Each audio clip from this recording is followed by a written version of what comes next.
Bienvenue dans le tout premier Lash Talk by Lash Hub.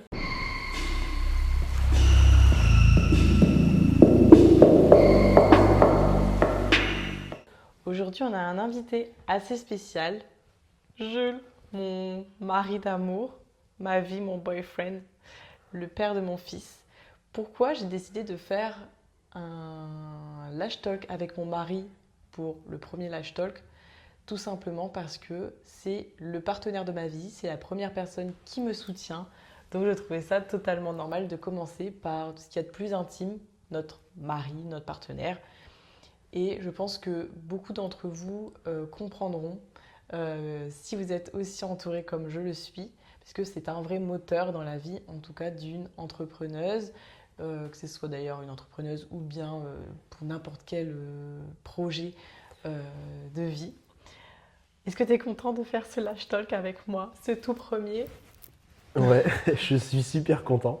Et je salue du coup directement tous les maris des Lashtech et les maris d'entrepreneuses et les femmes d'entrepreneurs qui se reconnaissent et qui savent ce que c'est que de partager la vie de quelqu'un qui est entrepreneur et qui travaille à la maison. Donc je t'ai préparé une petite sélection de questions, si tu le veux bien, Ok, pour commencer ce Lash Talk. Ok? vas-y, c'est parti. Je vais commencer par mettre mes lunettes de bonasse.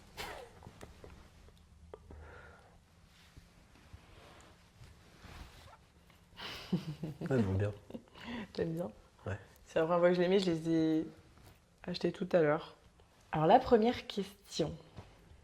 Alors il ne sait en aucun cas les questions que je lui ai préparées. Et c'est ça qui est vachement cool, c'est ça qui est vachement drôle et authentique. C'est que lui, il est depuis tout à l'heure en mode mais qu'est-ce que je vais dire? Je sais pas quoi dire. Je lui dis mais en fait, c'est pas toi qui anime, c'est moi. C'est moi qui pose les questions. Et mes questions sont déjà préparées. Donc c'est parti. Vas-y. Première question. Quand j'ai commencé à faire des cils, qu'est-ce que tu en pensais vraiment? À la toute première fois où t'as été te faire les cils, parce que tu l'avais pas fait depuis un certain temps, alors qu'on sortait déjà ensemble depuis un certain temps. Enfin, tu l'avais jamais fait depuis qu'on était en couple. J'avais aucune idée de ce que c'était. Je me suis dit, je comprends pas le principe. Moi, je voyais la grosse barrette de fossiles qu'on colle, qu'on fait soi-même une minute voilà, avant de partir. Et là, je comprenais pas. Et en fait, ça a duré 3 heures. Et en plus, je crois qu'elle était pas très chère, la Lashtec chez qui t'avais été. Je me disais, Pas du mais tout. il n'y a aucune rentabilité dans ce métier, mais qu'est-ce que c'est que ce traquenard? Mais moi, c'est ce que je pensais aussi Ouais, d'ailleurs. Parce que quand je voyais que la fille, elle mettait genre une heure et demie, et elle prenait genre 30 ouais. euros la pause, j'étais en mode Donc ça, c'était toute première fois. Et ensuite, quand toi, tu as commencé, bah, les premières pauses, tu prends 3 heures à les faire. Avant ça, tu as une demi-heure de au préparation. Avant moins. ça, tu as refait une demi-heure sur le petit mannequin. Ça t'a pris l'après-midi, tu as gagné 35-50 euros. Tu dis, mais bon. C'est vrai qu'à Et au l'époque. début, je me disais, allez, je laisse filer le hobby, puis on en reparle. Et ça, c'était il y a Oui, 5 parce ans. que à ce moment-là, quand j'ai commencé, on va dire, je faisais de l'immobilier, donc rien à voir. Et j'étais dans une agence immobilière qui me plaisait pas du tout, j'aimais pas l'ambiance. C'était une ambiance très femme, donc du coup très en mode concurrente hormonale. Et, euh, et je m'y sentais pas du tout bien. Moi, j'ai toujours été en plus accompagnée d'hommes.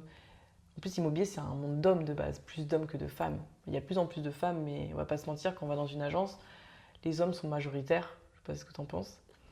Oui. Et du coup, j'étais hyper à l'aise avec les hommes de manière globale. C'est pour ça que j'aimais bien le métier au départ. Et quand je suis tombée sur ce petit groupe de femmes qui se tirent les pattes entre elles, qui ont ce genre de concours de beauté ou je ne sais quoi, je me suis pas du tout sentie à l'aise. Et quand j'allais chez cette fameuse prestataire, j'étais j'étais en pleine remise en question sur mon projet. Et quand je voyais qu'elle prenait 30 euros pour genre une heure et demie de pause, j'étais en mode, mais enfin, la meuf, elle travaille, mais elle a rien. Après, on comprend vite que ces genres de nanas, bah, forcément, elles sont pas déclarées, etc. Et que, Ouais. après, honnêtement, elles faisaient quand même du bon boulot. En tout cas, à l'époque, je trouvais que c'était bien. Aujourd'hui, je pense pas que, voilà, c'était fou. Mais ça faisait le taf. Comme quoi, Mm. parfois, en tant que cliente, on n'a pas le même regard du tout sur la qualité de la pose, mais du coup, le prix va avec.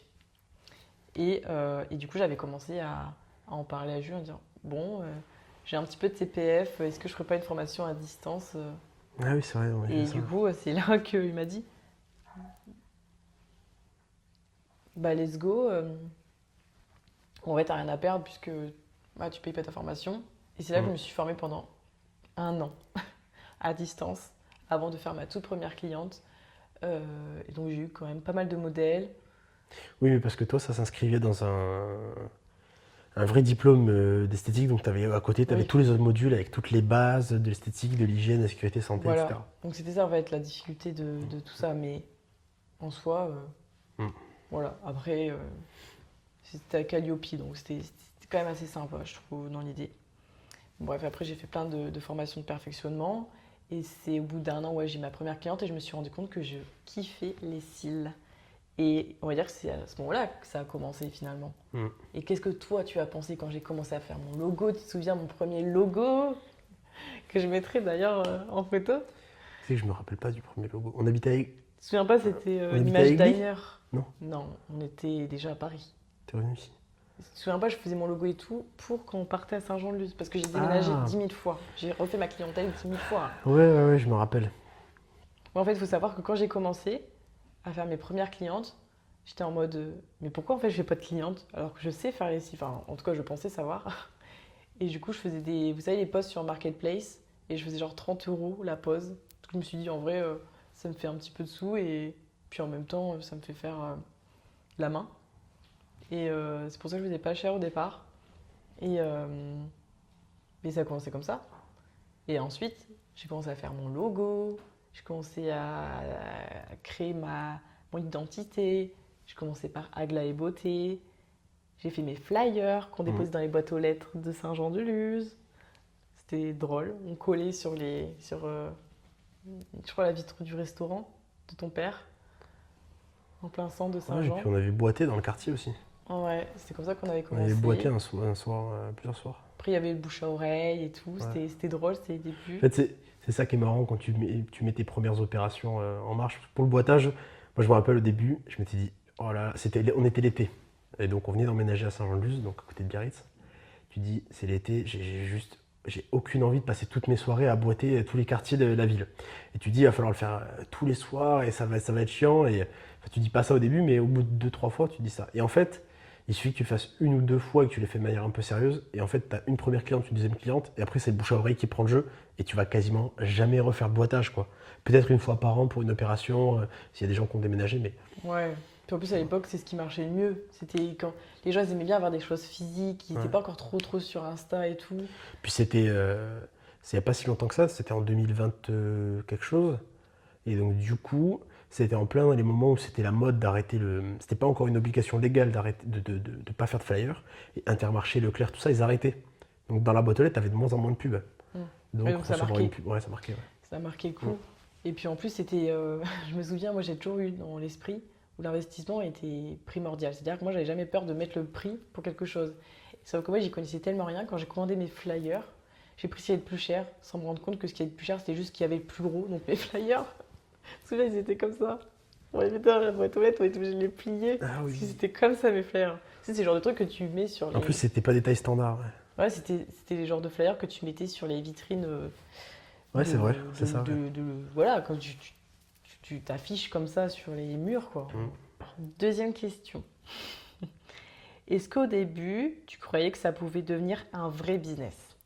Non, non, oui, oui. Très vite, j'ai vu que ça pouvait devenir un vrai business. Ah, au tout début, hein, alors même que tes prix n'étaient pas encore les prix d'aujourd'hui et que tu n'avais pas toute la structure, tu n'avais pas toute la supply avec les tarifs que tu as aujourd'hui, etc. Donc, non, non, très vite, j'ai vu que ça pouvait être un vrai business.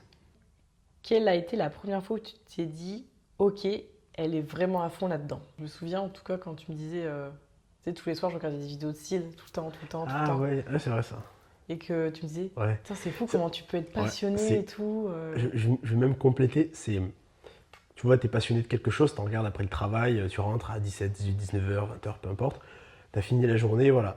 Déjà avec les cils, tu n'as pas des horaires classiques parce que tu travailles quand même plutôt beaucoup les week-ends. Je dis pas que tu vas bosser 7 jours sur 7, mais tu vas peut-être prendre des week-ends décalés pour capter de la clientèle le week-end que tu peux pas avoir la semaine. Tu vas peut-être travailler le soir pour capter cette clientèle que tu peux pas capter la journée. Et tu quittes à 21h ou 22h et tu te remets des vidéos de cils, tu dis ok, bah, t'es un peu mordu quand même. Tu vois, après une journée d'immobilier, moi je me regarde pas des vidéos d'immobilier quoi. Donc Si tu devais décrire mon métier à quelqu'un en une phrase, tu dirais quoi? Ton métier de technicienne de cils ou ton métier sur la shop? Les deux. C'est plus facile de décrire la shop finalement, puisqu'il y a d'autres. C'est un métier qui existe déjà, c'est juste que toi tu es dans une niche, qui est les techniciennes de cils. Mais tu fais du conseil en fait, tu fais du conseil et de la formation via un système d'abonnement en ligne à destination des techniciennes de cils. Mhm. Et pour me dire que je fais les cils alors, que je en tant que technicienne de cils. Et bah souvent je commence par dire t'es technicienne de cils. Si, coup de chance, il y a une nana entre 20 et 30 ans au bureau, parce que souvent c'est au boulot que les gens me demandent que fait ta femme, elle connaît, elle comprend. Et souvent le reste de l'assemblée, il faut expliquer que pour pas avoir à mettre du mascara, il faut poser des cils, un cil sur un cil. Et puis souvent tu as quand même une discussion associée automatiquement de 5 à 10 minutes où on dit ah bon mais c'est pas trop long, mais c'est pas dangereux, mais comment on fait, mais j'ai jamais vu ça. Ouais. Donc Ouais, c'est soit l'un soit l'autre en fait, c'est soit tu... bah souvent les gens, de toute façon, ils te prennent jamais vraiment au sérieux. Genre limite, t'oses pas dire ce que tu fais. Tu dis bah je suis dans l'univers de la beauté. Parce que quand tu dis bah je suis technicienne de cils, ils font t'es quoi, technicienne de quoi? Et genre tu dis bah je pose des extensions de cils sur des filles, des clientes. Je fais voilà, un par un cil sur un cil.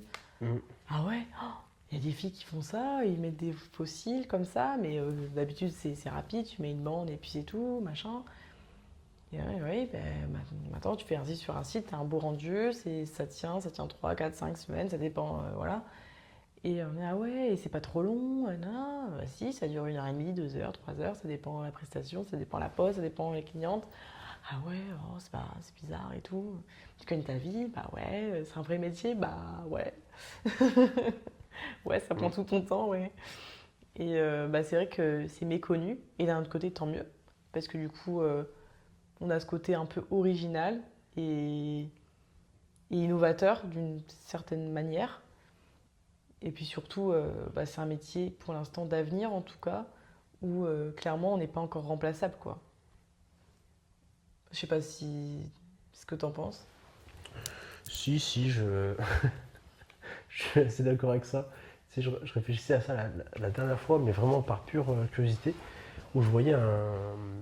Tu sais, maintenant il y a des robots qui font de la chirurgie, Mhm. de manière pilotée, ou même des robots de manière indépendante avec des IA, tout ça. Mais tu as des robots tout seuls qui font tu sais, des pizzas ou des soupes.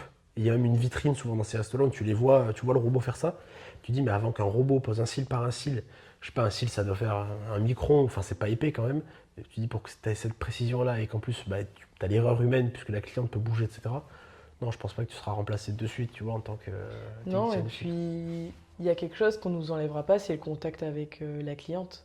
Mm. Les clientes, parfois, elles ne viennent pas forcément pour avoir des extensions de cils, même si en réalité c'est ça qu'elles veulent, mais elles veulent le contact avec la prestataire. Mm. J'ai beaucoup, quasiment, je dirais 70% des filles qui viennent faire leurs extensions, elles me disent, au début je connaissais pas, donc ça c'est, voilà, j'ai plusieurs versions, donc au début je connaissais pas, j'ai voulu tenter. Au final, j'apprécie, mais aussi j'apprécie d'être avec toi. J'apprécie le moment que tu me procures. J'apprécie les discussions qu'on a. J'apprécie le fait que tu m'écoutes sans jugement. J'apprécie le fait que, voilà, il y a plein de choses comme ça. Et puis c'est un moment de détente. C'est-à-dire que la personne, si elle veut pas parler, elle ne parle pas. Après, j'ai aussi la deuxième version de ah bah j'ai déjà fait mes cils chez un tel et je voulais recommencer chez toi parce qu'un tel a fait plus, etc. Et puis aussi, j'ai la troisième version qui est ah bah j'ai adoré ton contenu, j'ai trouvé que tu étais super Mm. cool sur les réseaux sociaux. C'est ce qu'elle m'a dit il y a 3 jours une de mes clientes, qui est nouvelle du coup, et qui me dit bah en fait je suis venue parce que tu m'as inspiré sur les réseaux sociaux, parce que j'ai bien aimé ton identité, ce que tu dégages, etc. J'ai voulu te rencontrer en vrai. Donc j'ai pris aussi rendez-vous pour te rencontrer. Et du coup ça m'a fait plaisir. C'était la première fois où vraiment on me disait ça comme ça. Après, c'est la première année où vraiment j'alimente les réseaux sociaux parce que bah, maintenant j'ai aussi ma plateforme, la Shub, et j'ai besoin aussi qu'on m'humanise d'une certaine manière. Mais avant, quand j'étais Aglaé Beauté, bah, du coup c'était plutôt impersonnel puisque Aglaé c'était un nom que j'ai donné pour mon rôle de technicienne de cils. Et maintenant, je suis vraiment bah, moi, Ambre Vatin, et représentante de la Shub et de mon travail en tant que technicienne. Qu'est-ce qui t'impressionne le plus dans ce que je fais? Alors moi, je suis pas entrepreneur, donc naturellement, tout m'impressionne parce que ce soit les cils ou la chub, ce truc de se dire je lance quelque chose de A à Z et j'y vais et je fais, etc. Je me dis toujours waouh.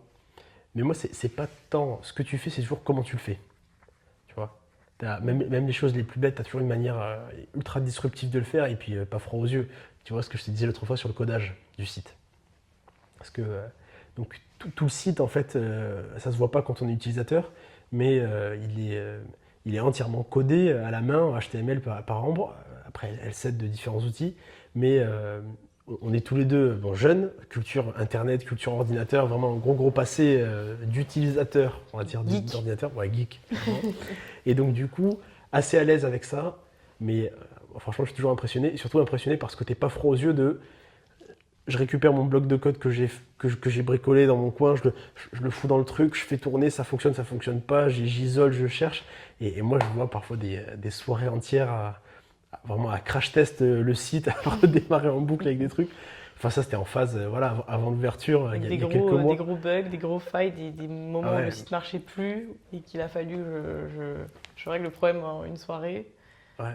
Non, c'est vraiment tous ces petits détails. Et puis toujours, puis le souci du détail, vraiment les enquêtes, j'ai envie de dire, que tu mènes pour comprendre tel truc, comment ça marche et approfondir des techniques. Tu vois, tout à l'heure, la discussion qu'on avait sur la rétention. Tu dis, ça fait 5 ans que tu fais le métier, tu dis, ah ouais, tu découvres encore des trucs, mais parce que tu continues de te renseigner, tout ça. Donc, truc de jamais être sur ses acquis. Bah parce que quand on est technicienne ou peu importe le métier, même si on n'est pas entrepreneur ou non, il faut être constamment curieux de son métier, des nouvelles choses qui arrivent, d'apprendre des plus grands ou même des plus petits, entre guillemets, parce qu'on a toujours à apprendre, savoir faire le tri dans les informations qu'on nous donne, c'est super important, et être toujours dans le perfectionnement continu. Il y a mon prof de français qui me disait toujours, celui qui ne se cultive pas et qui n'est plus en quête de connaissances, c'est quelqu'un qui est mort. Et c'est la vérité. Je pense qu'il ne faut jamais prendre son métier pour acquis. Il faut toujours être en acquisition de compétences et surtout de développer ses compétences, c'est important. Éviter de trop s'éparpiller. Ce que je dis beaucoup aux filles qui s'abonnent ou qui me demandent, ne vous éparpillez pas, soyez concentrés sur un seul domaine à la fois. On ne peut pas être partout. Si vous faites du bon travail en tant que technicienne de cils, je vous promets que votre agenda sera rempli, que vous n'aurez plus aucune place pour faire autre chose. Moi, je suis spécialisée dans la pose d'extension de cils. Je ne fais même pas de rehaussement de cils. Je ne fais pas de brow lift. Je ne fais pas d'hermopigmentation. Je ne fais pas de d'ongles. Voilà. D'ailleurs, vous pouvez regarder mes ongles, c'est une catastrophe. Bon, mes cils aussi, du coup, parce que je ne les fais pas. Hein. Comme on dit, les cordonniers sont les plus mal chaussés. Mais ce que je veux dire, c'est qu'on ne peut pas tout faire. On est des êtres humains. Et que vaut mieux être vraiment experte dans un seul domaine que de tout faire mais de savoir finalement rien faire. Est-ce qu'il y a des choses que tu trouves difficiles ou que tu ne pourrais pas faire à ma place? Sûrement ce que moi je pourrais pas faire, c'est vraiment lié au métier en lui-même, mais finalement c'est un peu monotâche et une tâche qui est assez longue. Tu vois, tu peux pas le fragmenter. La cliente, elle vient, elle va passer 1 heure, 1 heure et demie, 2 heures, enfin 3 heures avec toi. Et t'as pas le choix, tu es avec elle pendant tout ce temps et tu poses des cils. Et après, tu vas peut-être réarranger ton chariot, peut-être faire les courses, peut-être que c'est la pause déj ou le soir. Mais la prochaine session de travail, c'est ça. Peut-être que voilà, tu ranges un peu le chariot entre deux clientes, que tu renettoies un peu le matelas, etc. Mais le gros du boulot, c'est ça. La tâche est longue et voilà. Mais ça, j'aurais un petit peu de mal. Ok.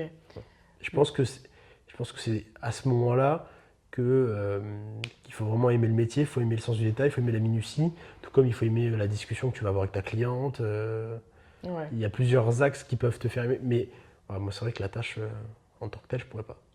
Ouais, tu pourrais pas être concentré, focus sur. Tu vois, moi, je mets ça dans le même cadre que, tu vois, notaire, juriste, même si je sais qu'ils font un peu plus de tâches, voilà, mais ils peuvent avoir, à des moments, et très souvent, tu vois, une tâche dans laquelle ils passent très longtemps. Bah, quand je faisais, tu vois, comptable, c'était ça. Tu vois, quand tu fais facture, banque, machin, c'est très très long, c'est une grosse tâche qui revient souvent. Toi, tu préfères faire un métier qui finalement te donne l'impression de faire plusieurs choses, de ne pas être focus sur qu'un seul truc, mais C'est ça, plutôt c'est en mode, un peu polyvalent. Ouais. tu vois, d'être un peu libre d'une certaine manière, parce que c'est vrai que quand tu es en train de faire les extensions de cils, tu fais rien d'autre. Ouais.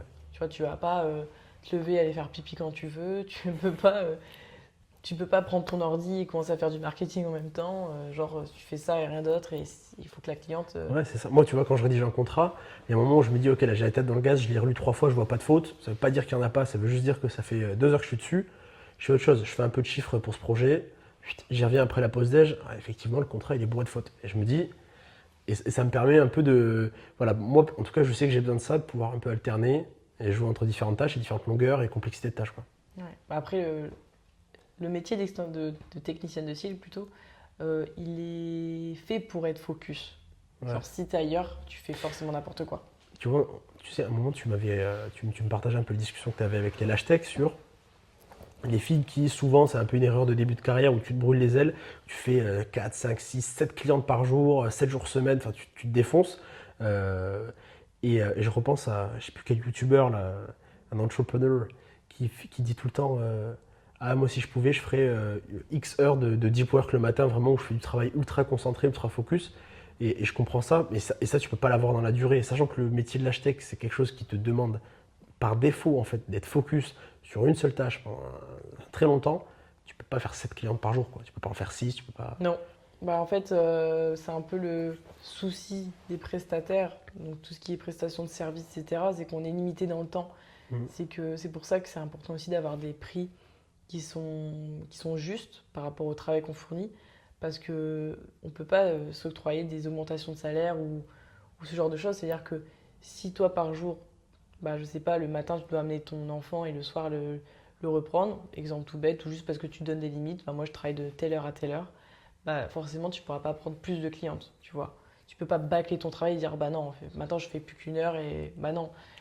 Si tu fais 2 heures ta cliente, bah, tu en as besoin peut-être de 3, 4 max par jour et encore ça fait beaucoup. Puis aussi tu as besoin d'énergie, tu as besoin de, d'avoir l'envie de le faire parce que quand on n'a plus envie, on va vite, on bâcle, on n'a pas Enfin bref, c'est difficile.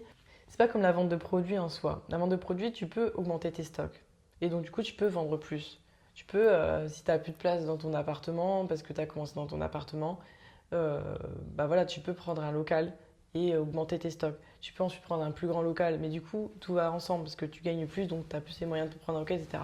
Que nous, en tant que technicienne, à un moment donné, les prix, tu peux pas les mettre à 200, 300, 400 euros. Tu n'auras pas la clientèle pour, parce que là, c'est beaucoup trop.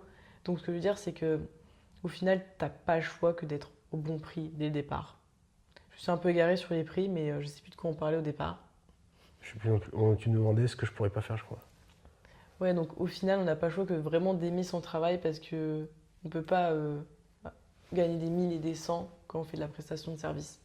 Selon toi, mon métier a changé quoi dans notre vie de couple, dans notre vie de famille? Ah, ça a changé. C'est un détail, et en même temps, c'en est pas un, c'est que tu es passionné par ton métier. Donc, du coup, tu as un vrai sujet qui t'intéresse, donc on parle avec passion.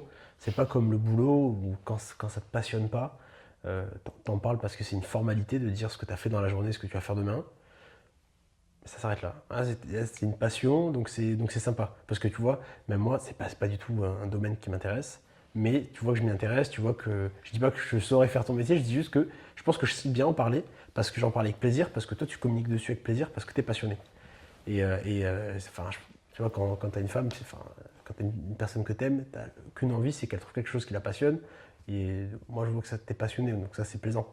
Après, ce qu'il dit pas, c'est que ça doit vraiment surtout l'embêter, que tout le temps, j'en parle en permanence, en permanence, en Non, permanence. c'est juste parce que toi, parce que pour toi, en fait, la vie, c'est une seule et même conversation qui parfois s'arrête et qui parfois reprend. C'est juste que c'est comme ça que tu abordes le sujet. Il y a des moments où d'un coup d'un seul, en train de débarrasser la table, tu me dis bah oui, parce que tu vois, elle utilise ces trucs-là, moi j'utilise ces ci-là, alors qu'on a déjà parlé et tout. Et puis après, on va se coucher, et le lendemain matin, au réveil, au petit-déj, tu vas me dire et oui, parce qu'en fait, c'est avec elle aussi qu'on avait déjà parlé. Et donc tu reprends ta conversation, parce que pour toi, c'est une seule et même conversation. Voilà. Mais d'un autre côté, tu es passionné, donc ça se fait avec plaisir. Il est gentil, c'est pour ça. La réalité, c'est que j'en parle vraiment matin, midi, soir. Je peux lui en parler dans la nuit si on se réveille tous les deux. Donc, je peux comprendre que ça soit embêtant. Non, mais tu veux te dire un autre truc, tu dis je suis gentil. Dis un truc moins gentil. Ah, tu te rappelles quand on était à Aigli, quand on est revenu ici, moi j'étais à la STC. Et que toi, les cils, ça commençait à se lancer. Mhm. Mais à ce moment-là, la STC, c'était pas le métier qui me passionnait, l'ambiance a été un peu pourrie. Bon, voilà. Et toi, tu me posais des tonnes de questions sur ma journée. Donc moi, je racontais ma journée en mode normal et je disais ce que j'allais faire le lendemain, s'il y avait un déplacement, un petit coup de pression, un truc comme ça. Toi, tu me posais des tonnes de questions, mais comme si ça t'intéressait, mais parce qu'en fait, à ce moment-là, tu n'avais pas un truc qui vraiment te passionnait. Toi, dans ta journée, pareil, tu racontais, mais sans plus, parce que et de toi-même, tu allais chercher de l'info dans un truc où moi-même, j'avais pas spécialement envie de m'étendre sur le sujet. Tu vois. Parce que tu n'avais pas un truc qui t'animait, dont tu avais envie de parler, quoi. Ouais, parce que moi aussi, en fait, je suis programmée à avoir toujours une passion, quelque chose qui m'anime tout le temps en permanence. Mhm. Et, euh, et si je l'ai pas, bah, je vais essayer de l'avoir pour les autres. Et du coup, ça va m'animer à la place des gens. Est-ce que ça t'arrive de voir des cils partout maintenant? Ouais. C'est marrant. Là, c'est une vraie déformation, pas professionnelle, mais ouais. Dès que je rencontre quelqu'un, maintenant, enfin, je le vois. Tu vois, même dans la rue, enfin, pas dans la rue en croisant, parce que j'ai pas une très bonne vision. Mais, tu vois, si tu es à la caisse, la caissière, c'est une femme, bah, je vais voir si elle a fait Cécile. Tu vois. C'est marrant. Tu vois, même au travail, moi, j'ai pas beaucoup de femmes au travail, mais quand on rencontre des partenaires qui ont des femmes, c'est plutôt chez les jeunes, quand même, on va se le dire, mais je le vois quand elles ont Là, fait tu leur rencontres cils. des femmes au travail? C'est vrai, ça. Ouais, ça me fait marrer. Si je te demandais de deviner ce qui me stresse le plus dans ce job, tu dirais quoi? Je sais pas qui te stresse, mais je sais à quel moment tu es stressé. C'est juste avant la cliente, tu vois. Genre, je sais que tu vas adorer le moment de la prestation, mais juste avant, je sais pas pourquoi, tu as toujours ce truc de ah, la pression de qu'elle arrive, de mettre en place, de machin, de un petit peu les pétoches, quoi. Ouais. Et ça, c'est marrant, tu t'en sépares pas de ce sentiment. Je sais pas exactement ce qui te fait flipper là-dedans, mais. Ah, ce qui te stresse le plus, mais t'en as moins maintenant, mais à l'époque, les clientes de temps en temps, quand elles te disent, le soir en plus, c'est à Mhm. 21h, 22h, quand tu vas au Avoir un petit lit. message. Ah, j'ai les yeux rouges, je suis à la salpêtrière, Se je suis à pétrir. l'hôpital, tu vois. J'ai été aux urgences, j'ai les yeux rouges. Ouais, enfin, on va quand même préciser que ça est arrivé qu'une fois et que c'était ma première prestation. Mais Parce non, que mais, ça fait un peu peur de dire, tiens, une technicienne ici qui a mais non, mais envoyé c'est pas ça. C'est pas, là, une cliente aux urgences. non, mais surtout, enfin, rien n'est avéré, tu vois, tu peux très bien tomber sur un drama queen ou quoi, tu vois. Par exemple, toi et moi, on est des profils complètement différents. Moi, avant que j'aille aux urgences pour moi-même, il va s'en passer le temps. Toi, tu es plus de nature à très vite aller confier ta question aux urgences, tu vois. Là, tu tombes sur tu vois, ta cliente, c'était peut-être ce genre de nana qui est juste un peu malade, dit, dans le doute, je vais aux urgences. Mais en l'occurrence, c'est pas tant le sujet, est-ce qu'elle est à l'urgence ou non, c'est de se dire, Non, en fait, c'était ma toute le première message du soir, il fait prestation. flipper, ouais. En gros, pour la faire simple, du coup, le titre, ça va être J'ai déjà amené ma cliente aux urgences suite à une pause d'extension de cils. Ouais. Pour la faire simple, c'était ma première prestation. C'était la fille d'une modèle qui avait accepté que je m'entraîne sur elle. Donc j'avais partagé en fait un post sur Facebook de mon quartier en disant voilà, je cherche des modèles pour m'entraîner, etc. Contre, voilà, c'est gratuit quoi. Et Mm. il y a une fille, enfin, une femme qui était du coup une maman, qui doit avoir peut-être un peu plus de 40 ans, même 50 ans, qui fait ses extensions et ça se passe bien et elle adore. C'était la première fois qu'elle en faisait. Et c'est tout, j'avais plus de nouvelles d'elle. Et puis quelques mois après, elle m'envoie un message en me demandant bah, ma fille voudrait faire ses extensions de cils avec toi. Donc elle devait avoir, je crois, venait d'avoir 18 ans. Elle était Mm. très jeune.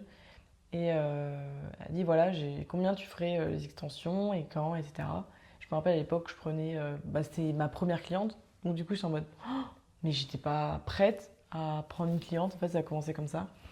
Et je lui dis bah, je sais pas, 30 euros. Genre, je lui propose 30 euros. Ma première fois d'extension de cils.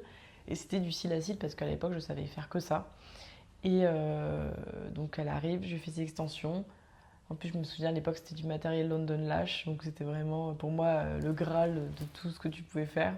Et je lui fais, et je mets peut-être 3 heures à lui faire. Et c'était le stress. Je me rappelle, j'avais des suées, mes mains étaient moites, c'était dur. En même temps, j'aimais trop. Et c'est tout. Et le soir même, donc moi j'aime bien c'est couper mon téléphone le soir, donc je le mets en mode avion, donc j'ai aucune notif la nuit.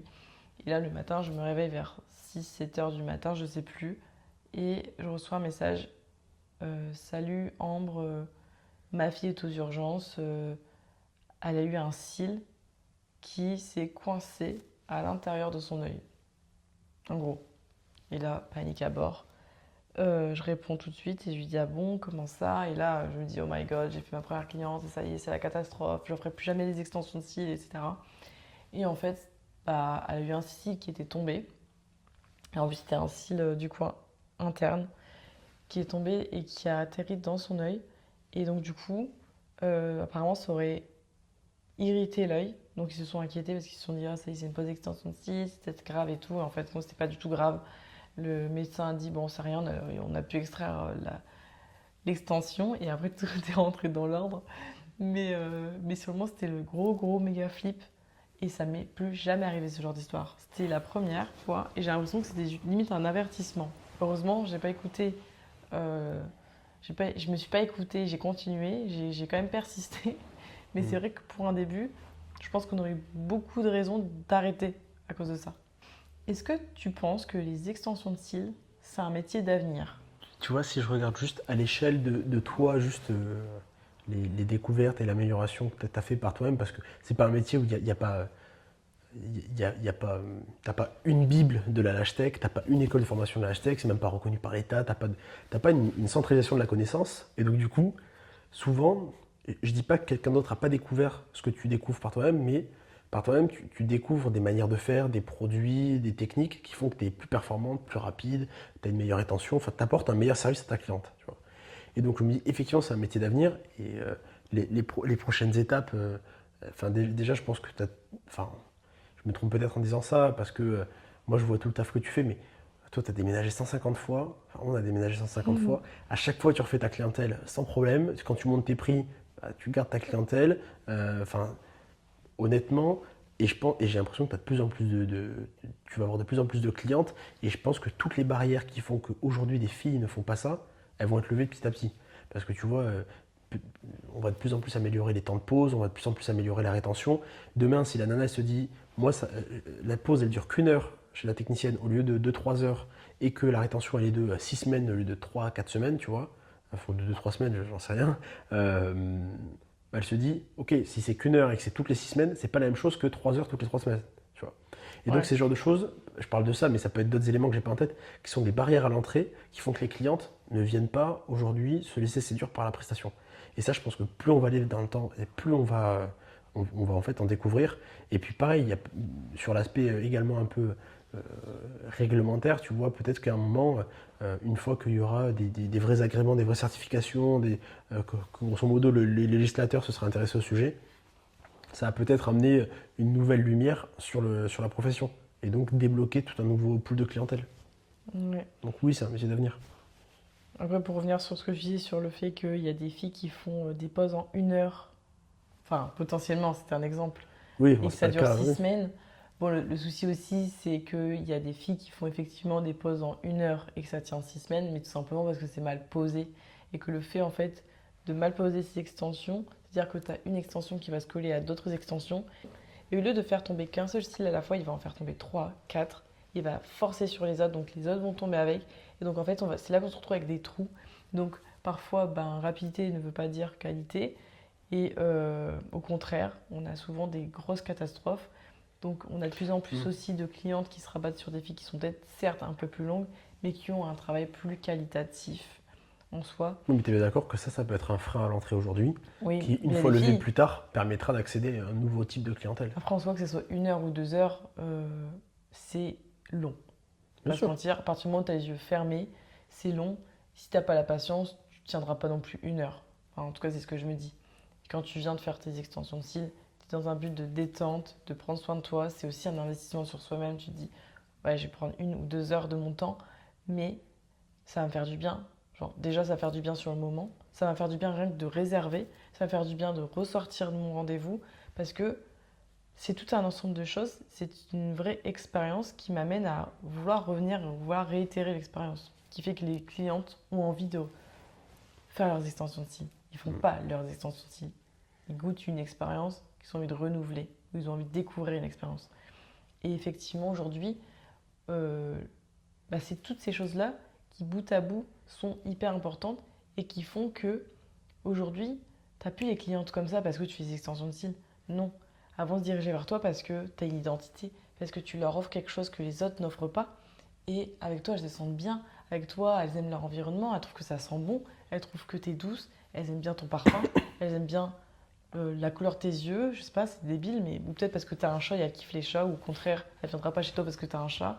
Enfin bref, en tout cas, c'est pour dire qu'il y a une multitude de facteurs à prendre en compte et qui font que c'est important déjà d'offrir une bonne expérience à client, de faire le maximum. Comme dit Jules, moi ça va faire 5 ans que je fais des extensions de cils, mais il n'y a pas une cliente qui est mis de côté dans l'expérience. C'est-à-dire que à chaque fois qu'elle va arriver, moi, moi je suis prête quasiment 1 heure à l'avance. C'est-à-dire qu'elle peut venir 1 heure à l'avance, ma cliente, je serai déjà prête. C'est-à-dire que mon fauteuil est prêt, tout est désinfecté, mes cils sont préparés, tout est ok. Il n'y a pas un moment où je vais m'absenter pour aller prendre des extensions quelque part, il me manque une colle ou pas. Non, vraiment tout est vérifié, tout est réglé, ça sent bon, tout est fait pour qu'elle se sente bien. Et ça, je pense que c'est important et ça se ressent. Il y a des filles, moi on m'a déjà dit, des clientes qui me disent, moi au début j'ai hésité à venir faire ma pose d'extension de cils chez toi parce que j'ai eu une mauvaise expérience avant où bah, j'étais en plein dans sa cuisine ou je ne sais où, il y avait les cousines qui étaient là, il y a fumé et elle me parlait pas. Il y a des prestataires qui concrètement font payer, d'accord? Elles font payer des prestations pour recevoir dans ce genre de conditions. C'est-à-dire qu'elles n'ont aucun sens moral sur l'activité qu'elles font, sur l'expérience qu'elles donnent. Clairement, les clientes, c'est plus des clientes, c'est plus des humains, c'est des numéros en fait à ce stade. Quand on déshumanise des gens, bah, on perd tout l'intérêt en fait. Et clairement, c'est fait pour l'argent. Mais on fait tout pour l'argent. Enfin, je veux dire, quand tu fais un travail, c'est effectivement en premier lieu pour l'argent. Mais tu le fais aussi parce que tu l'aimes. Et ça se ressent. Et quand on fait de la prestation de service, on n'a pas le choix que de romantiser la prestation, que de la rendre vraie, de la rendre humaine et d'avoir vraiment envie de le faire. Tu penses que les lashtags devraient toutes savoir faire quoi pour réussir? Je commence par une boutade, mais je pense qu'elles devraient toutes savoir faire les cils, tu vois, dans le respect de ce que la cliente veut, de l'hygiène, de la santé, de ce qu'elle a demandé, tout ça, on va dire. Mais sinon, qu'est-ce que toutes les lashtags devraient savoir faire? Je pense que toutes les lashtags devraient savoir en fait communiquer communiquer au sens très très large du terme sur ce qu'elles font. Tu vois, le où je suis, le comment je prends rendez-vous, le comment je m'appelle, tout ce que tu as envie de savoir sur un business, tu vois, dans la contractualisation, dans le fait de signer avec quelqu'un, tu as l'intuitu personnel, donc c'est à quel point tu fais confiance à l'autre personne. C'est important, c'est comme ça que tu choisis tes associés, le nombre de parts, c'est comme ça que tu choisis avec qui tu vas travailler, etc. Mais c'est la même chose quand tu es cliente en fait. Tu vois, tu vas chez quelqu'un, les yeux fermés pendant plusieurs heures, je pense que tu as envie d'avoir un minimum d'informations avant de faire ce choix. Et je pense que ça, c'est vraiment c'est pas le b.a.-ba, parce que le b.a.-ba finalement c'est savoir faire le métier, mais c'est sine qua non pour débloquer en fait la cliente qui est prête à acheter. En fait, c'est ce qui te permet d'avoir ta conversion. Parce que je pense que euh, tu vois juste donc faire bien son métier et ensuite savoir communiquer dessus, c'est donc avoir des photos qui reflètent les poses que tu sais faire, avoir également tout un bout de langage qui te dit j'habite à tel endroit, je travaille dans telle pièce, j'ai peut-être un réel sur mon Insta qui vous montre. Tu vois, moi je me rappelle quand on avait fait la vidéo, je sais pas si elle est toujours sur ton compte, mais à Rue et Malmaison, tu sais, sur ta pièce que tu avais fait à ce moment-là, franchement, ça parlait clairement parce que je crois qu'on avait fait une petite mise en scène où on suivait Sarah qui rentrait dans la pièce et on se rendait compte de tout. On voyait un bout de couloir, on voyait la porte qui s'ouvre, on voyait le matelas, la commode, on voyait ton chariot, la fenêtre, le néon, on voyait tout et on se disait ok, c'est donc là-dedans que je vais être reçu. Bah, je me projette. Bah oui. Avant ça, j'avais des photos de rendu, de visage, de la pose. Enfin, bon, ça, on va pas rentrer dans le détail, mais je me disais, ok, en fait, j'ai tout. Je sais tout ce que je veux savoir. Bah, à savoir qu'en plus, cette vidéo-là, on l'a tournée, on l'a faite, je l'ai montée, je l'ai publiée. Ouais. Et tout de suite après, je l'ai sponsorisée. Donc j'ai boosté la publication sur Instagram. Donc j'ai mis 5 € par jour pendant 5 jours sur cette vidéo. Et ça m'a rempli mon agenda sur 2 mois.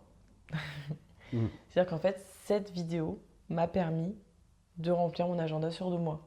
J'ai mis clairement 25 € de boost parce qu'en fait, j'ai ciblé toutes les filles en fait de la ville et des villes alentours. Donc j'étais à ma maison, donc j'avais Nanterre, j'avais Chatou, j'avais un peu Saint-Cloud, enfin voilà, j'avais tous les alentours. Et ça m'a rempli mon agenda. Mais non, ça c'est très vrai, c'est marrant. Il faut dire un truc, sur l'époque de Rueil, qui était vraiment le pic du business development des cils pour toi, où ton agenda était tellement plein que quand tu avais une annulation ou quoi, je me rappelle, tu mettais une story Insta ou un message, tu avais une liste d'attente, d'ailleurs, je me rappelle, Ouais. de Nana qui disait moi, tu m'envoies juste un point d'interrogation par message, je comprends que je dois venir et je suis là en 5 minutes. Parce qu'il y a des gens qui habitent pas loin de chez nous, forcément, très vite, les clientes, quand on a fait quelques-unes, tu en as toujours qui habitent pas loin de chez toi. Ou sinon, tu mettais une story, hop, dispo de dernière minute et tu arrivais à boucler la prestation de maintenant, quoi. Ouais, c'est Ça, ça qui c'était était hallucinant. fou. En Ça, fait, je c'était vraiment mettais pas hallucinant. d'acompte Ouais. parce que moi-même, en fait, je me projetais pas dans les acomptes. Je me disais, moi, en tant que cliente, ça me ferait chier de mettre un acompte, pas parce que je pense pas honorer le rendez-vous, mais plus parce que j'ai la flemme de sortir ma carte bancaire, etc. Aujourd'hui, je mets un système d'acompte parce que j'ai eu beaucoup, beaucoup de lapins et aujourd'hui, je perds pas mon temps à faire de la gestion, de renvoyer un message où il y a les listes d'attente, etc. Maintenant, acompte et basta. Même j'étais prête à faire des empreintes bancaires et prendre quasiment la totalité de la prestation, mais juste parce que mon site ne me le permet pas, mais je pense le faire par la suite.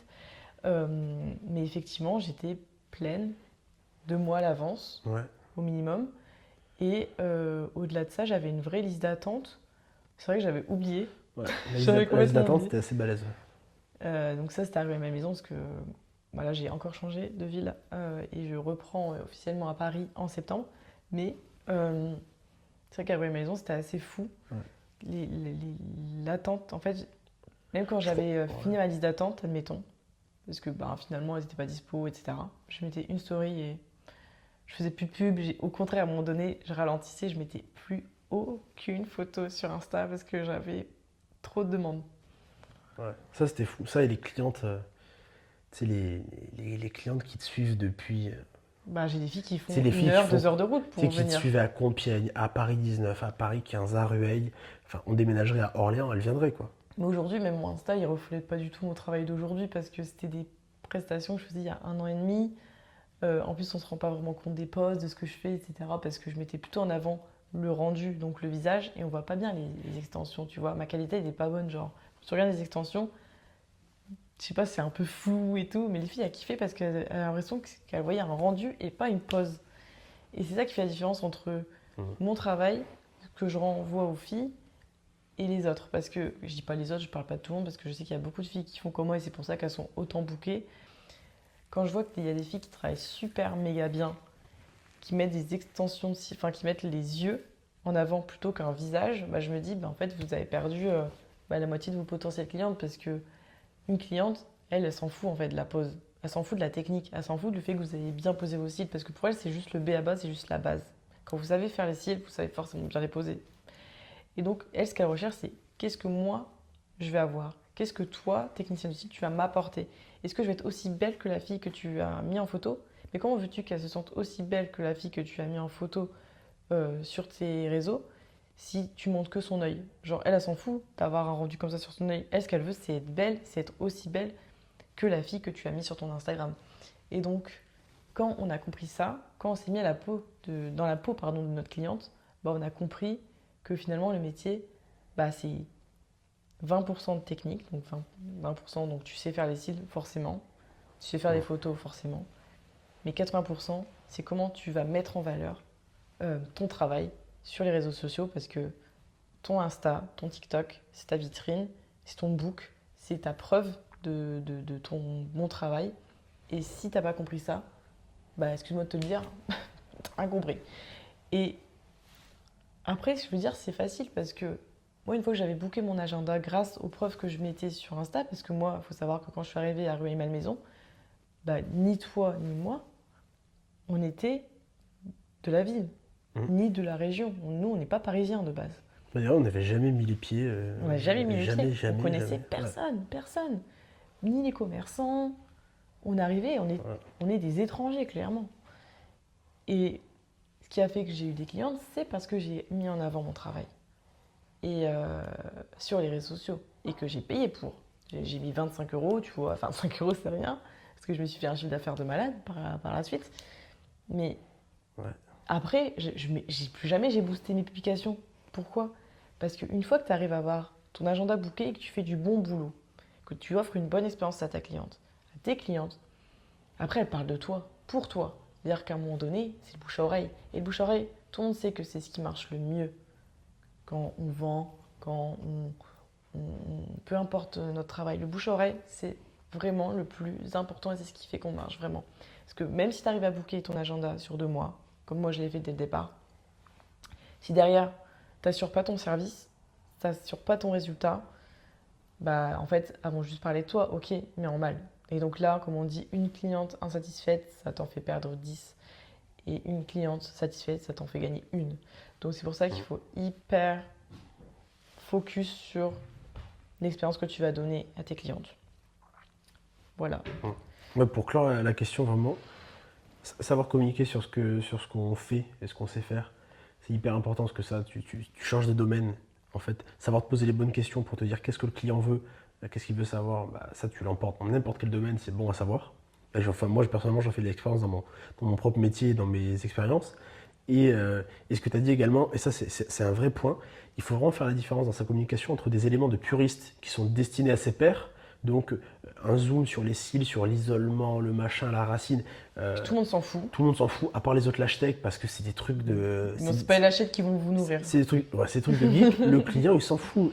Enfin, je fais le parallèle avec l'immobilier qu'on connaît bien tous les deux. Même les marchands de biens, les architectes, etc., ils vous font des photos d'appartements, ils ne vous font pas des photos des détails de ah là, on a mis tel matériau. Bah oui. Ça, c'est des discussions de chef de chantier. Et c'est la même chose pour l'hashtag. Moi, je me rappelle, je fais une petite digression, mais tu sais, au tout début, il y avait le truc des cils de soie. Tu avais des gens qui disaient ah, c'est des cils en soie, etc. Et tu avais plein de hashtags qui communiquaient à mort en disant non, les cils, c'est pas des cils de soie, etc. On s'en fout. En fait, ça, c'est une discussion de puriste. Une discussion de puriste. La cliente, elle s'en fout. Tu lui dis oui, tu lui dis non, mais tu n'argumentes pas là-dessus parce qu'en fait, c'est des trucs de puristes. Non, par contre, il y en a plein c'est le genre de discussion que tu peux avoir avec ta cliente pendant la prestation. Genre, vous avez rien d'autre à dire. Ouais, voilà. Tu peux lui dire bon, alors, par contre, ce qu'on dit, voilà, c'est pas des cils de soie, etc. C'est du PBT, etc. C'est du plastique en gros, mais c'est la finition soie en gros. Voilà, tu lui dis ça pendant la prestation, elle est contente, elle te professionnalise, elle te crédibilise. Enfin, en tout cas, ça rend crédible ta profession. Mais en soi, le noter partout, montrer que ça peut effectivement convertir des prospects, je pourrais appeler ça, c'est-à-dire des filles qui sont potentiellement intéressées.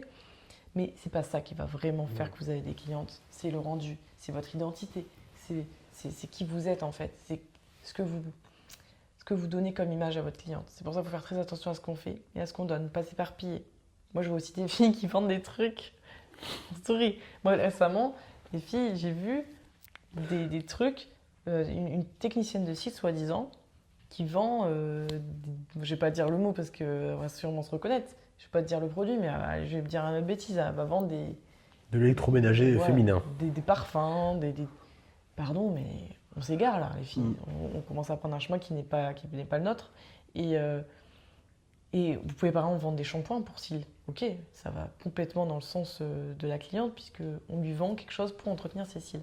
Vous vendez des parfums ou des PS4, bah c'est compliqué.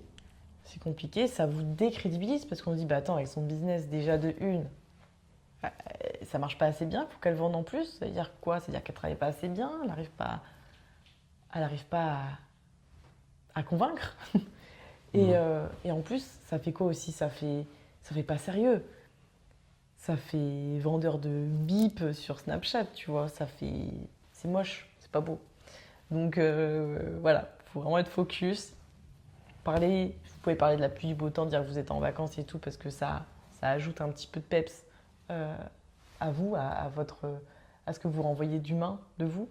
Mais ça sert à rien de vous éparpiller à ce point. Et aussi de donner vos avis. Par exemple, tout ce qui est politique. Tout ce qui est, d'ailleurs même de manière personnelle, vos clients, je ne vous conseille pas du tout de parler de politique. Tout ce qui est politique, tout ce qui est avis très personnel, très tranché et tout, vaut mieux pas. Il faut toujours aller dans le sens de la cliente, à ce niveau-là en tout cas. Après, sur les extensions de cils, moi je suis très tranchée. C'est-à-dire que là, par exemple, il y a un débat en ce moment sur les lampes UV. J'ai pas honte, j'ai pas peur de dire ce que je pense sur le sujet. J'ai pas peur de dire que les lampes UV c'est dangereux. Alors je sais que c'est très tranché, des techniciennes qui, elles, ne pensent pas du tout comme moi. Mais ça, tu vois, c'est dans mon intérêt. Et donc c'est important, et dans notre intérêt surtout en tant que technicienne de cils. Donc c'est pour ça que faut vraiment être focus sur ce qu'on fait et avoir une vision et y aller à fond, quoi. Est-ce que tu pourrais expliquer ce qu'est un volume russe à ta façon? Un volume russe, c'est quand il y a plusieurs cils sur un cil. Donc il y a un bouquet de cils D'accord. sur un cil. Ouais, c'est ça exactement, bravo. Ah, je suis calé, hein. Et donc, comment il est présenté le bouquet? Comment il se présente le bouquet? Comme ça, En éventail, en éventail. comme ça.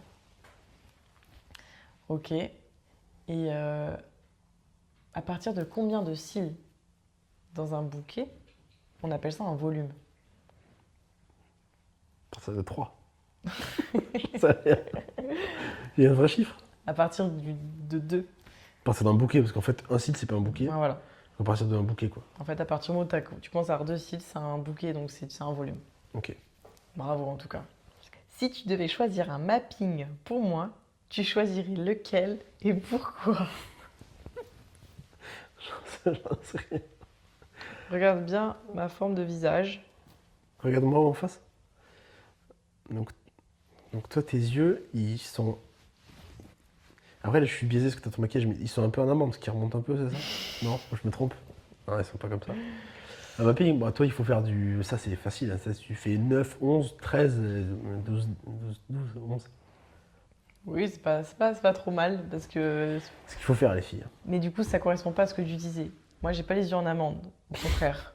J'ai les yeux qui sont ronds et qui tombent légèrement. Mais alors attention, ça se voit pas très fort à l'œil nu. C'est pour ça que je triche et je mets de l'eyeliner. C'est pour remonter un petit peu mes yeux. J'ai des yeux vraiment typiques caucasiens. Voilà. Et c'est d'ailleurs 80%, je crois que 80% des filles caucasiennes ont cette forme d'œil. C'est pour ça qu'on ne leur fait pas d'œil de biche. On leur fait ce qu'on appelle des open eyes ou des doll eyes ou des écureuils. Donc j'appelle ça des yeux de biche trichés. Et donc du coup, par défaut, on ne finit jamais par de grandes longueurs. Moi, un mapping qui pourrait très bien m'aller, si on fait un volume simple, c'est 7 jusqu'au 10, 11 max. Vraiment max du max 11, et encore c'est beaucoup. Et ça se termine sur du 8, 9. Allez, 9 pour être gentil. Mais encore, même 9, ça reste encore grand, je pense 8. Le but en fait, c'est d'ouvrir le regard. Donc au milieu, on va mettre les longueurs. Et on ne dépassera pas du CC, mais je pense que le C, c'est ce qu'il y a de mieux. Et de préférence, si c'est pas un volume, du coup, moi, j'adore le wet. Je trouve que c'est ce qui m'irait le mieux en termes de choix de pose. Ouais, ça devient trop technique pour moi. Le wet, c'est l'effet mouillé. Ouais.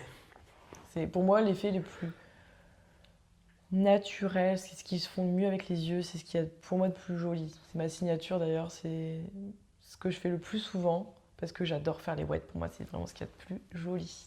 C'est-à-dire, si je pouvais faire que des wets, je ferais que des wets. Ce que je dis tout le temps. C'est incroyable. D'ailleurs, moi, je suis une nana sur Insta qui est Lana Lashiz et qui est une américaine, il me semble, qui fait que des wets. Qui fait des wets, que des wets. Alors, elle les appelle par plein de noms différents, mais ça reste des wets. Et c'est mon modèle. Et la dernière question. On arrive enfin sur la dernière question du Lash Talk. Si je devais te former demain, combien de temps avant que tu fasses ta première cliente? Moi, ma méthode, c'est un peu de se jeter dans le truc, donc je dirais de suite, parce qu'il faut se lancer direct. On l'a vu que c'est une vraie personne humaine, c'est un peu compliqué de lui dire crash test et tu sais pas avec quoi tu ressors. Mais première cliente, tu me formes demain. Enfin, il faut pas s'endormir, quoi. Donc, faire des modèles pendant un mois et puis après, il faut attaquer. Ouais. Bonne réponse. Enfin, en tout cas, il faut pratiquer. Donc, ouais, je te dis, tu fais des modèles pendant un mois et. Je pense qu'il faut avoir réfléchi au projet, au timing. Est-ce que tu as quitté ton boulot? Est-ce que tu es dispo? Est-ce que tu es machin? En fait, c'est un métier de pratique. C'est-à-dire que plus tu pratiques, plus mieux tu seras, meilleur tu seras. Puis je pense que. Et pourquoi c'est important pour moi très vite d'attaquer un. Enfin, je fais le pareil avec ma personnalité, mais je pense qu'il y a beaucoup de gens comme moi. Pourquoi c'est important vite d'attaquer sur une cliente et pas simplement des modèles? C'est qu'à un moment. Moi, tu vois, c'est un peu comme quand on me dit t'envoies ce document en validation chez X ou Y, tu vois, je rédige un contrat, si derrière il y a un avocat, je le balaye le truc et je le passe au suivant, tu vois. Si on me dit c'est toi qui le rédige, qui le fait, qui le valide, tu fais tout seul, tu envoies au client final, j'y fais un peu gaffe parce que je connais les enjeux. Et je pense que c'est pareil avec les clients et les modèles. Il y a un moment où on n'est pas tous comme ça, mais où tu as une petite voix au fond de ta tête qui te dit c'est un modèle, c'est pas parfait, c'est pas grave. C'est important au moment d'aller se confronter au vrai monde et d'aller se confronter à une vraie cliente qui aussi a payé et qui te dira peut-être de manière un peu plus directe c'est nul, c'est bien, c'est machin, c'est trop long. Je pense que tu as une vraie différence d'expérience et de retour d'expérience quand tu fais une cliente par rapport à un modèle. Après ces années d'expérience, je peux vous dire qu'il faut au début, quand on se lance dans les extensions de cils, il faut absolument ne pas avoir peur de ne pas faire payer, pour moi. C'est-à-dire que si tu fais des extensions de cils dans le seul et unique but d'avoir de l'argent dès le départ, tu fais fausse route Ah ouais. parce que il y a beaucoup de filles qui se disent, moi je prends des modèles mais je les fais payer parce que j'ai au moins envie de rentabiliser. Le but aujourd'hui, on n'est pas d'en rentabiliser mais d'investir. Et c'est une mentalité que tu dois avoir en tant qu'entrepreneuse, d'entrepreneur. Je ne sais pas si on dit entrepreneuse, si ça se dit. Mhm. En tant qu'entrepreneur, il faut savoir investir sans avoir de retour immédiat. Parce qu'on investit sur le long terme. Et plus tu auras cette mentalité-là, et plus tu gagneras sur le long terme. Et il faut toujours regarder sur le long terme. C'est bien de regarder sur le court et le moyen terme, mais ce n'est pas le principal parce que ce n'est pas ce qui sera le plus rémunérateur par la suite. Souvent, on voit beaucoup de filles qui font des extensions de site, qui font beaucoup de clientes et elles ont beaucoup d'argent. Mais comme je vous disais tout à l'heure, vu qu'elles ne fidélisent pas parce qu'elles ne vendent pas une expérience, elles ne vendent pas un bon résultat et une bonne qualité, bah, sur le moment elles ont plein d'argent, mais dans 2 3 mois, ça va juste se casser la gueule. Bah là, c'est un peu le même truc. C'est-à-dire que même en tant que modèle, même si tu payes 20 30 euros, tu as quand même payé. Et si toi, tu as fait de la merde derrière parce que bah, tu débutes, parce qu'il y a des choses que tu as loupées, parce que je sais pas, il y a des choses qui ont fait que tu n'y arrives pas, bah, comment te justifier? Tu l'as fait payer. euh, Moi, je trouve ça bof, tu vois. Puis en même temps, t'as pas cette. Comment dire? T'as pas comment on appelle ça Voilà, cette conscience. Ouais. T'as pas, en fait. T'as pas la conscience de dire putain, merde. Ah, Tu t'as vois, pas le j'ai poids, fait t'as pas payer quand même, l'exigence. tu Ouais. vois. Même si c'est 20 balles, elle a payé 20 balles pour avoir cette merde, tu vois. C'est jamais. Tu vois, je te parle en termes de stress surtout. Ouais. Parce que quand tu stresses, enfin, je pense qu'il faut vraiment se décharger un maximum au début, faire un maximum de modèles sans compter. Oui, oui, tu vas payer du matériel pour rien, tu vas utiliser ton temps pour rien, mais la vérité c'est que c'est pas pour rien en fait. Tu investis dans ta pratique. Moi je pense que quand on s'exerce, on ne fait pas payer en fait. Encore aujourd'hui, je ne fais pas payer mes modèles. À la rigueur, le seul moment où je les fais payer, c'est parce qu'en fait je veux sécuriser leur venue. Donc je leur demande un petit acompte. Comme ça je sais qu'elles viennent. Mais si j'étais sûre qu'elles venaient, tu vois, je vais même pas les faire payer, quoi. Je m'en fous, moi, de récolter 20 30 euros. Je suis pas à 20 30 euros près parce que ce qu'elles vont m'apporter bien plus que 20 30 euros sur le long terme. Et en même temps, c'est une façon aussi de les remercier. Tu vois, tu fais ma cobaye, tu me prêtes ton visage, tes cils, sans savoir vraiment ce que je vais en faire, puisque clairement, je m'exerce. Bah, voilà, merci et cadeau, tu vois. Et, euh, et au-delà de ça, même si aujourd'hui, moi, ça fait 5 ans que je fais les cils, je prends toujours des modèles pour faire des photos. Je n'enquiquine pas mes clientes à faire des photos, je les laisse tranquilles. Elles viennent pour être dans un moment de détente, dans un moment de, voilà, on est en privé, quoi. On est tous les deux, on est en one-to-one. Elles sont pas là pour être prises en photo, pour être exposées, etc. Même si je sais que beaucoup le font et vous avez raison si la cliente est très d'accord avec ça. Moi, en tout cas, j'essaie un maximum de les laisser tranquilles. Surtout quand on commence à monter en gamme de prix. Moi, mes prix commencent à être quand même assez élevés. On est entre 70 et 100 euros la pose. J'arrive dans des prix qui sont presque du haut de gamme, même si en soi, beaucoup me diront que non. Euh, Moi, j'exige que la personne soit dans un moment haut de gamme, dans un moment d'excellence, dans un moment de privé. Et je prends beaucoup de modèles les week-ends pour pouvoir justement faire du contenu. Je ne les fais pas payer parce qu'elles m'offrent leur image et elles m'offrent toute une série de contenus qui vont m'apporter des tonnes et des tonnes de clientes et une crédibilité qui n'a pas de prix finalement. Bah, ça y est, on a fini les questions et il commence déjà à être tard. Merci beaucoup d'avoir été mon invité Avec plaisir. et puis je suis contente d'avoir eu ton point de vue parce que quand on en parle entre nous, bon voilà, on se lâche, on dit Ouais, des tu m'écoutes pas, trucs, ça. on s'écoute à moitié, on fait quelque chose. Mais on se dit jamais les choses Ouais. telles quelles. Et Ouais, mais il y a des choses que toi, t'as dû tiquer, t'as dit putain, ça, il avait vraiment envie de le placer, ça fait 15 fois qu'il me le dit. Tu sais, par exemple, le truc de puriste, où à chaque fois je te dis, mais ça, c'est un truc de puriste. J'ai tout le temps ce mot-là à la bouche, tout le temps en train de dire, mais ça, c'est des discussions qui n'ont pas à être pour les clientes. Et non.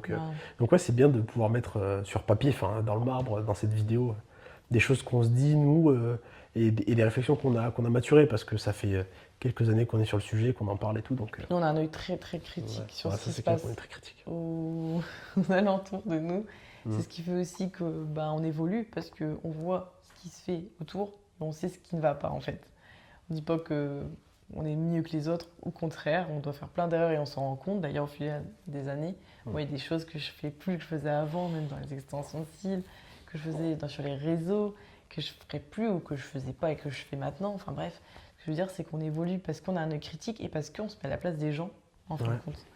Et effectivement, c'est important aussi de nous deux, en tout cas, se dire les choses, Mm. puisque, tu vois, de but en blanc, pendant qu'on mange, on va se raconter nos journées, Mais- etc. Mais on va pas se dire concrètement ce qu'on pense. Tu vois, pour clore, par rapport à ça, tout à l'heure, quand on parlait de bien communiquer, même enfin, si on regarde toutes les techniciennes qui gravitent autour de toi, que ce soit dans ton groupe, dans les abonnés, etc., il y en a certaines, sans les citer, sur lesquelles on se dit, il y a plein de choses qui vont pas, et certaines, en toute bonne foi, elles s'en rendent pas compte, et je pense aussi parce que certaines, elles partagent avec personne leur quotidien, leur métier, etc., et elles n'ont pas de retour, et elles ne sont pas challengées. Je dis pas que j'ai la science infuse, je dis juste que moi, déjà, je le vois ton espace parce qu'on habite ensemble, même si tu avais un local, je viendrai, je passerai, etc. Je vois comment tu travailles, on en parle, je m'intéresse, tu me montes tes vidéos. Je pense qu'il y a trop de personnes qui se mettent en sous-marin dans leur activité, qui n'en parlent ni à leur mari, ni à leurs enfants, ni à leurs parents, ni à leurs copines, ni à qui que ce soit. Et il y a pas de... elles n'ont pas de retour en fait. Et tu le vois parce qu'elles ont... Bien sûr qu'elles n'ont pas de retour. Et aujourd'hui, maintenant que j'inclus beaucoup de techniciennes de cils dans notre groupe de techniciennes de cils, on se rend vite compte qu'il y a des filles qui se prennent des claques dans la tronche en fin de compte. Mais tu le vois quand Putain, tu mais fais... j'étais complètement à côté. Quand tu fais l'analyse Insta, et ce n'est que l'analyse Insta, c'est pas j'analyse ta technique ou j'analyse ton salon, ton hygiène, c'est pas encore je viens te prendre la main. Juste j'analyse ton Insta. Déjà, c'est fou de voir la quantité de demandes qu'il y a parce que, oui, enfin, pour ceux qui ont vu les lives, vous ne le voyez pas parce que c'est dans les coulisses et tout, mais la quantité en fait de listes d'attente qu'il y a, on pourrait en faire un par semaine des épisodes tellement il y a de demandes.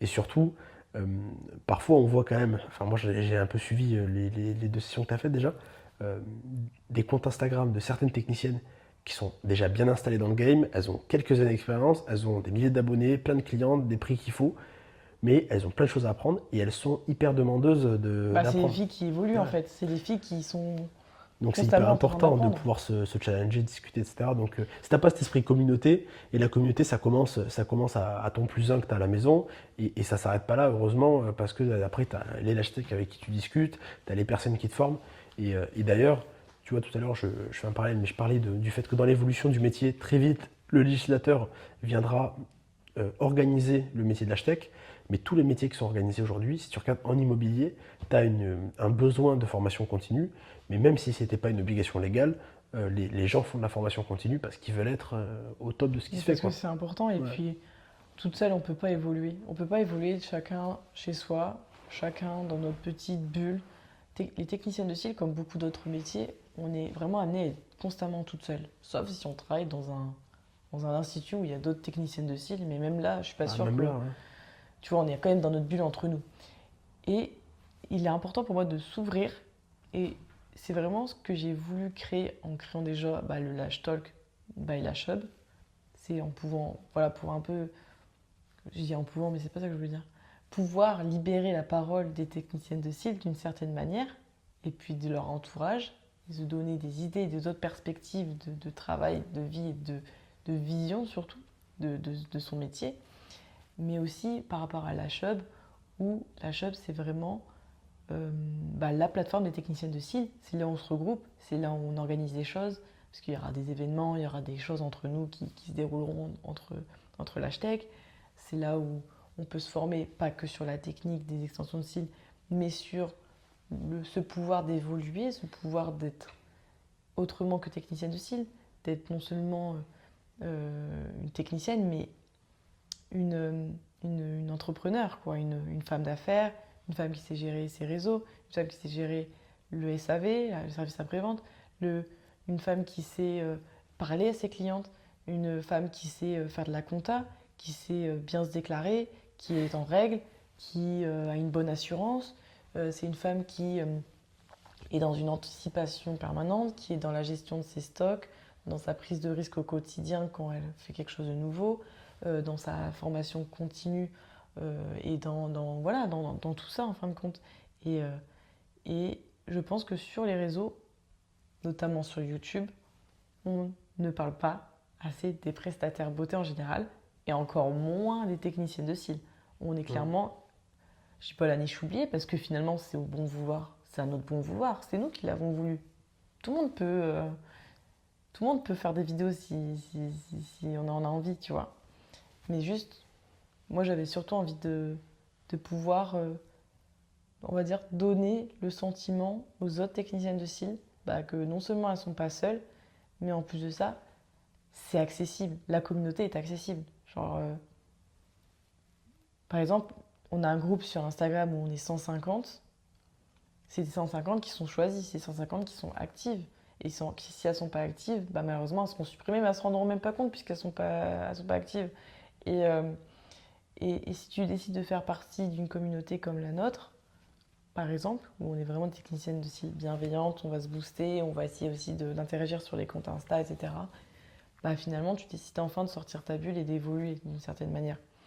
Et c'est tout un univers qu'on est en train de créer avec les autres techniciennes de cils qui permettent de vraiment devenir quelqu'un au-delà des techniciennes de cils, de vraiment marquer un peu les esprits, de marquer les histoires, d'avancer ensemble.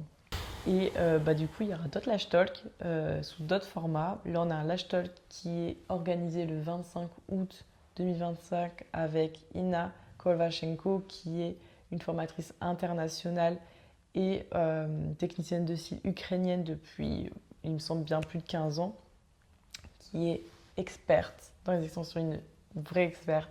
Je dirais même c'est une des meilleures expertes du monde, je pense qu'on peut le dire, et qui est actuellement en France depuis un petit bout de temps et qui a accepté de discuter avec nous de son parcours, de nous donner, on va dire, tous ces petits tips, ce qui fait que elle est devenue la technicienne de cils, on va dire, la plus bankable, tout simplement.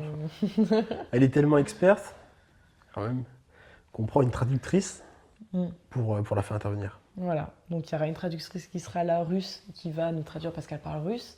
Parce que voilà, c'est vrai que les pays de l'Est, ça pèse dans le game de la beauté. Et Ina, je l'admire vraiment pour son parcours et je regrette juste de ne pas encore avoir fait de perfectionnement avec elle parce que je n'ai pas encore eu le temps par rapport au fait que j'étais enceinte et que...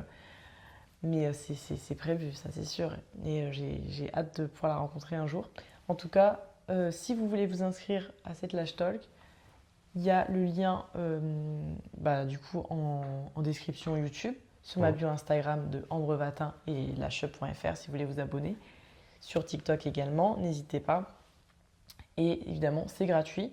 Tout le monde peut regarder et accéder. Même si vous n'êtes pas technicienne de cils, vous pouvez regarder. Il n'y a aucun souci. Partagez. Il faut vraiment donner de la force à Ina qui est juste redoutable dans le monde des extensions de cils. En tout cas, on vous remercie. Et puis, on se dit à très bientôt pour un nouveau Lash Talk. À bientôt.